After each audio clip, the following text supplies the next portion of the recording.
இன்னும் பல திட்டங்களை தீட்டித்தர நினைக்கிறதுனாலதான் உங்களை பார்க்க நான் மகிழ்ச்சியோடு வந்திருக்கிறேன்.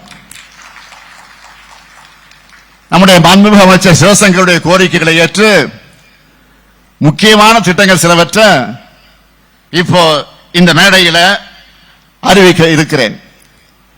அரியலூர் மாவட்டத்தில் இருக்கக்கூடிய நதியனூர் கூட்டு குடிநீர் திட்டம், வெற்றியூர் கூட்டு குடிநீர் திட்டம், ஜெயங்கொண்டம் உடையார்பாளையம் நகரங்களுக்கான கூட்டு குடிநீர் திட்டங்கள் 3,20 லட்சம் ரூபாய் மதிப்பீட்டில் அது மேம்படுத்தப்படும். அரியலூர் மற்றும் பெரம்பலூர் மாவட்டங்களை சார்ந்த 645 கிராம குடியிருப்புகளுக்கான கூட்டு குடிநீர் திட்டம் 42 கோடி ரூபாய் செலவில் மேம்படுத்தப்பட்டு தடையின்றி போதிய குடிநீர் வழங்கப்படும். அரியலூர் மாவட்ட ஆட்சியர் அலுவலக வளாகத்தில் தீயணைப்பு மற்றும் மீட்பு பணி நிலையத்திற்கு 4 கோடியே 30 லட்சம் ரூபாய் செலவில் புதிய கட்டடம் கட்டப்படும். அரியலூர் வட்டம் வாரணவாசி கிராமத்தில் மருதையாற்றின் குறுக்கே 25 கோடி ரூபாய் மதிப்பீட்டில் புதிய தடுப்பணை கட்டப்படும். அரியலூர் மாவட்டத்தில் இருக்க துணை சுகாதார நிலையங்களில் வாடகை கட்டடத்தில் இயங்கி வரக்கூடிய 35 துணை சுகாதார நிலையங்களுக்கு 15 கோடி ரூபாய் மதிப்பீட்டில் சொந்த கட்டடங்கள் கட்டப்படும். கால்நடை பராமரிப்பு துறைக்கு ஒருங்கிணைந்த அலுவலக வளாகம் 3 கோடியே 74 லட்சம் ரூபாய் மதிப்பீட்டில் கட்டப்படும். பெரம்பலூர் மாவட்டத்தில் கூடலூர் ஜமீன் பேரையூர் சாலையில் மருதையாற்றில் வெள்ளப்பெருக்கு ஏற்படும் போது சுத்தி இருக்கக்கூடிய கிராம மக்கள் பெரும் சிரமத்திற்கு ஆளாகிறாங்க.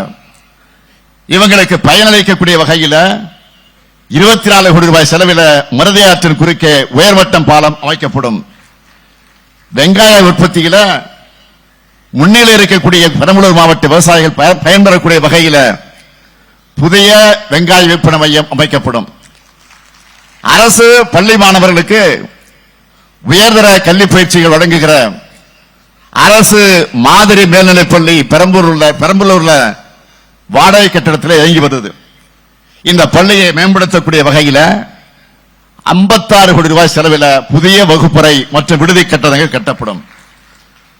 அது மட்டுமல்ல, இன்று காலை அமைச்சர் மற்றும் சகோதரர் நாடாளுமன்ற உறுப்பினர் நம்முடைய அன்புக்குரிய திருமாவளவன் அவர்களோடு அரியலூர் வழக்கறிஞர் சங்கத்தினர் என்னை சந்தித்த போது அரியலூர் மாவட்டத்தில் உள்ள அனைத்து நீதிமன்றங்களும் ஒரே இடத்தில் செயல்படக்கூடிய வகையில் ஒரு நீதிமன்ற வளாகம் தேவை என கோரிக்கை விடுத்தனர். இன்று காலை தான் இதனை ஏற்று அரியலூரில் 101.5 கோடி ரூபாய் செலவில் ஒரு ஒருங்கிணைந்த நீதிமன்ற வளாகம் அமைக்கப்படும் என்பதை மகிழ்ச்சியோடு நான் தெரிவித்துக் கொள்ள விரும்புகிறேன். திட்டத்தை அறிவிச்சோம், நிதி ஒதுக்கணும், அதிகாரிகள் பார்த்துக்குவாங்க, ஓய்வு எடுக்க போறவன் நான் இல்ல. ஒரு சிலர் இருந்தாங்க அப்போ ஒரு சிலர் இருந்தாங்க. கடந்த காலத்தில் நாட்டில் என்ன நடக்குதுன்னு தெரியாது, தெரிஞ்சாலும் தெரியாத மாதிரி அப்படியா டிவியில பார்த்து தான் தெரிஞ்சுக்கிட்டேன். பிரச்சனைகளை கண்டுகொள்ளாம இருந்தாங்க. நான் பிரச்சனைகளை நேர்கொண்டு நிற்கிறேன், அந்த பிரச்சனையை தீர்க்கிறேன். மக்களுக்காக பார்த்து பார்த்து திட்டங்களை தீட்டுகிறேன். திட்டங்கள் எப்படி செயல்படுதுன்னு கள ஆய்வு செய்கிறேன். சொன்ன நாளுக்குள்ள திட்டங்களை திறந்து வைக்கிறேன். அதனால்தான் இந்த ஸ்டாலின் எங்கே போனாலும் மக்கள் மகிழ்ச்சியோடு வரவேற்கிறாங்க, தேடி வந்து மனுக்களை கொடுக்கிறாங்க. எந்த குறையை நிச்சயமாக போக்குவாருங்க நம்பிக்கையோடு தராங்க மனுக்களை.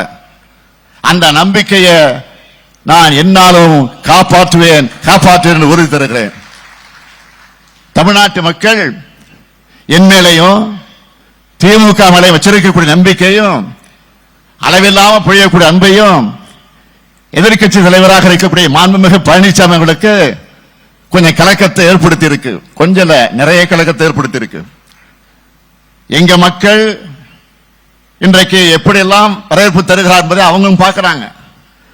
ஆக எங்க நம்முடைய மக்கள் எல்லாம் எங்களை மறந்து விடுவாங்களோ, தன்னை மறந்து விடுவாங்களோ நினைச்சு நாள்தோறும் மீடியா முன்னாடி போய் நின்று கொண்டு பொய் மூட்டைகளை அவிழ்த்து விட்டுக் கொண்டிருக்கிறார். 2011 ஆண்டு முதல் 2021 ஆண்டு வரை 10 ஆண்டு காலம் ஏதோ அவங்க சிறந்த ஆட்சியை தந்ததாகவும், அம்மையார் ஜெயலலிதா அவருடைய ஆட்சியில் இருந்தப்போ நிறைய திட்டங்களை கொண்டு வந்து அவர் மறைவுக்கு பிறகு 4 ஆண்டுதான் சிறப்பாக நாங்கள் ஆட்சி செஞ்சதாகவும் சிரிக்காம பேட்டி கொடுத்திருக்கிறார். பொய்க்கு மேக்கப் போட்டா அது உண்மையாக இடாது, இன்னும் பளிச்சுன்னு அது அம்பலப்பட்டு போகும். தொழில் முதலீட்டாளர் மாநாடு ஒன்று நடத்தினார் பழனிசாமி அவர்கள், உங்களுக்கு தெரியும்.